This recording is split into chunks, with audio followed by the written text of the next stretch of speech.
Politicians and government officials in the U.S. are keeping a watch on the Middle East as a war intensifies between Israel and the militant group Hamas.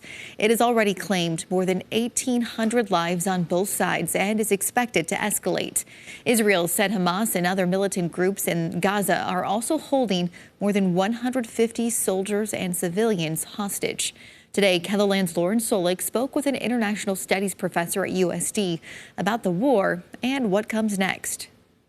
Israel's Prime Minister Benjamin Netanyahu declared war on Hamas after the militant group attacked Israel from the Gaza Strip on Saturday. While that attack was considered a surprise, Timothy Shorn, an international studies professor at USD, says the fact that it happened shouldn't come as a shock. Israel has been practicing a policy of containment of the Gaza Strip for the last quarter century. It's an area that is incredibly densely populated. It is an area with an extremely high unemployment and poverty rate. It has no port, no airport. All of that has been destroyed. Gaza fishermen are not allowed to go out very far to fish. So it is essentially an enclosed prison camp. United States officials have been quick to show support for Israel since the fighting began. The United States sees Israel as a very, very strong and strategic ally.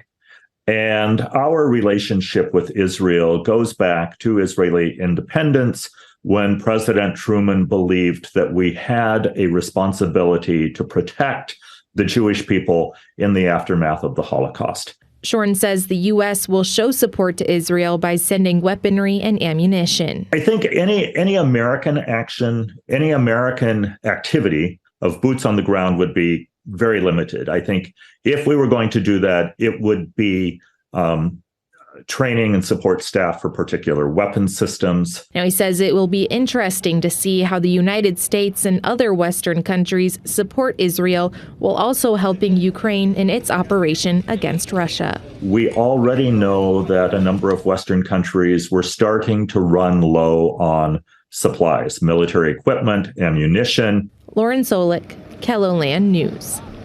His teaching interests center around Middle Eastern politics. He's visited both Israel and the Gaza Strip a number of times. He shares more about the history of Israelis and Palestinians in the Gaza Strip with this story on KELOLAND.com.